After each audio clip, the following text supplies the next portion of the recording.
नमस्कार सभी को, मैं हूं संजय सर और स्वागत है आप सभी का पारो एकेडमी में। आज हम लोग करने वाले हैं सीडीपी के टॉपिक 2 का प्रैक्टिस सेट, जो बहुत ही इंपॉर्टेंट होने वाले हैं और ये लेवल 1 और 2 दोनों के लिए है। तो चलिए शुरू करते हैं आज का पहला प्रश्न।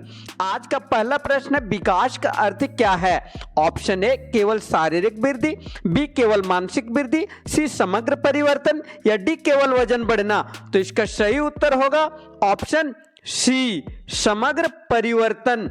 ठीक है, विकास में शारीरिक, मानसिक, सामाजिक और भावनात्मक सभी प्रकार के परिवर्तन शामिल होते हैं। ऐसे भी 3 ऑप्शन में केवल केवल केवल दिया हुआ था, तो ऐसे वो तीनों नेगलेक्ट हो जाएगा। अगला प्रश्न देखते हैं, वृद्धि और विकास में मुख्य अंतर क्या है? ऑप्शन ए दोनों समान है, बी वृद्धि मात्रात्मक, विकास गुणात्मक, सी वृद्धि गुणात्मक और विकास मात्रात्मक या डी कोई अंतर नहीं। तो इसका सही उत्तर होगा ऑप्शन बी, वृद्धि मात्रात्मक और विकास गुणात्मक होता है। वृद्धि ग्रोथ मतलब संख्या और आकार में बढ़ोतरी होती है, जबकि विकास जो होता है, जिसको डेवलपमेंट इंग्लिश में बोलते हैं, एक गुणात्मक परिवर्तन होते हैं। अगला प्रश्न चलते हैं दोस्तों, बाल विकास के सिद्धांत किससे संबंधित है? ऑप्शन ए केवल शरीर से, बी केवल दिमाग से, सी संपूर्ण व्यक्तित्व से या डी केवल व्यवहार से। तो इसका सही उत्तर होगा ऑप्शन सी, संपूर्ण व्यक्तित्व से। अगला प्रश्न चलते हैं, निम्न में से कौन सी बाल विकास की अवस्था है? ऑप्शन ए किशोरावस्था, बी वृद्धावस्था, सी प्रौढ़ावस्था या डी उपरोक्त सभी। तो इसका सही उत्तर होगा ऑप्शन ए, किशोरावस्था। अगला प्रश्न देखेंगे हम लोग, एनईपी 2020 मतलब एनईपी 2020 का मुख्य उद्देश्य क्या है? ऑप्शन ए रटने पर जोर, बी समग्र विकास, सी परीक्षा बढ़ाना या डी केवल अंक देना। तो इसका सही उत्तर होगा ऑप्शन बी, समग्र विकास। एनईपी 2020 शिक्षा को होलिस्टिक बनाकर बच्चों का सर्वांगीण विकास करना चाहता है। अगला प्रश्न देखेंगे हम लोग, 6 नंबर चलते हैं, एनसीएफ का संबंध किससे है? ऑप्शन ए परीक्षा, बी पाठ्यक्रम, सी खेल या डी अनुशासन। तो इसके सही उत्तर है ऑप्शन बी, पाठ्यक्रम। एनसीएफ मतलब नेशनल करिकुलम फ्रेमवर्क जो होता है, वो शिक्षा के पाठ्यक्रम और शिक्षण दिशा को निर्धारित करता है।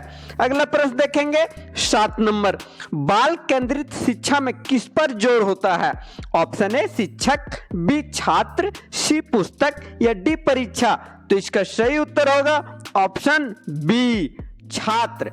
इसमें बच्चे की रुचि, आवश्यकता और गति के अनुसार पढ़ाई होती है। अगला प्रश्न चलते हैं हम लोग 8 नंबर, अभिनव शिक्षण पद्धति का अर्थ है? ऑप्शन ए पुरानी विधि, बी रटने की विधि, सी नई और रचनात्मक विधि या डी केवल लिखना। तो इसका सही उत्तर होगा ऑप्शन सी, नई और रचनात्मक विधि। इसमें एक्टिविटी बेस्ड स्मार्ट लर्निंग जैसी तकनीकों का उपयोग किया जाता है। अगला प्रश्न देखेंगे हम लोग 9 नंबर, व्यक्तिगत भिन्नता का कारण क्या है? ऑप्शन ए वातावरण, बी अनुवंशिकता, सी दोनों या डी कोई नहीं। तो इसका सही उत्तर होगा वातावरण और अनुवंशिकता, मतलब ये दोनों होना चाहिए। ठीक है, बच्चों में अंतर अनुवंशिकता हेरेडिटी और वातावरण मतलब एनवायरनमेंट दोनों से आता है। अगला प्रश्न चलेंगे दोस्तों 10 नंबर, सीसीई का पूर्ण रूप क्या है? Option A continuous comprehensive evaluation, B central control education, C child care education या डी नन। तो इसका सही उत्तर होगा option A continuous comprehensive evaluation. यह सतत और व्यापक मूल्यांकन प्रणाली है जिसमें पूरे वर्ष आकलन होता है। अगला प्रश्न चलते हैं दोस्तों 11 नंबर। अब 11 नंबर से शुरू होता है हम लोग का पेडागोजी। सीडीपी में पेडागोजी, बच्चे सबसे अच्छा कैसे सीखते हैं? ऑप्शन ए रटकर, बी अनुभव से, सी केवल सुनकर या डी केवल पढ़कर। तो देखिए इसमें से 3 ना टैग वर्ड है, रट कर नेगेटिव होता है, सी केवल सुनकर नेगेटिव होता है, डी केवल पढ़कर नेगेटिव होता है। तो इसका आंसर ऐसे ही आंख बंद करके आप लोग दे सकते हैं, ऑप्शन बी अनुभव से। बच्चे एक्टिविटी, प्रयोग और अनुभव से बेहतर सीखते हैं। अगला प्रश्न चलेंगे 12 नंबर, अधिगम की प्रक्रिया में सबसे महत्वपूर्ण क्या है? ऑप्शन ए किताब, बी शिक्षक, सी छात्र की सक्रियता या डी परीक्षा। तो इसका सही उत्तर है ऑप्शन सी, छात्र की सक्रियता। जब बच्चा एक्टिवली भाग लेता है तब सीखना बहुत ही प्रभावी होता है। अगला प्रश्न चलेंगे साथियों 13 नंबर, अभिप्रेरणा का क्या कार्य है? ऑप्शन ए रोकना, बी प्रेरित करना, सी दंड देना या डी अनदेखा करना। तो इसका सही उत्तर होगा ऑप्शन बी, प्रेरित करना। ये चारों ऑप्शन में से यही पॉजिटिव लग रहा है, बाकी रोकना ये नेगेटिव होता है, दंड देना ये भी गलत है और अनदेखा करना ये भी गलत है। तो इसका सही उत्तर होगा ऑप्शन बी, प्रेरित करना। मोटिवेशन से बच्चों को सीखने के लिए प्रेरित होता है।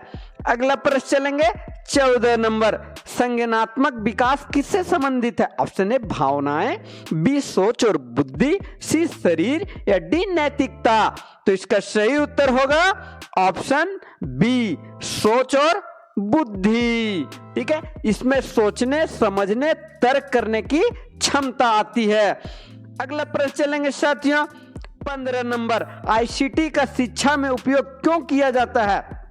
ऑप्शन ए समय बर्बाद करने के लिए, बी पढ़ाई को रोचक बनाने के लिए, सी केवल खेल के लिए या डी कोई उपयोग नहीं। इसका बहुत ही आसान उत्तर है, जल्दी जल्दी आप लोग कमेंट बॉक्स में बताइए। तो इसका सही उत्तर होगा ऑप्शन बी, पढ़ाई को रोचक बनाने के लिए। आईसीटी मतलब जो टेक्नोलॉजी से लर्निंग इंटरएक्टिव और इंटरेस्टिंग बनती है, उसमें बच्चे ज्यादा अपने आप को एंजॉय लेके पढ़ते हैं। तो इसका सही उत्तर होगा ऑप्शन बी, पढ़ाई को रोचक बनाने के लिए। तो दोस्तों आज का क्लास यही समाप्त होता है। अगर इस वीडियो को आप लोग को पीडीएफ चाहिए होगा तो टेलीग्राम ग्रुप जरूर ज्वाइन कर लीजिएगा, लिंक डिस्क्रिप्शन में दिया हुआ है। और हाँ, वीडियो अगर आप लोग को अच्छा लगा हो तो लाइक और सब्सक्राइब जरूर कीजिएगा, साथ ही साथ दोस्तों को भी शेयर कीजिएगा। फिर मिलते हैं अगले वीडियो में, तब तक के लिए नमस्कार। Like, subscribe and share.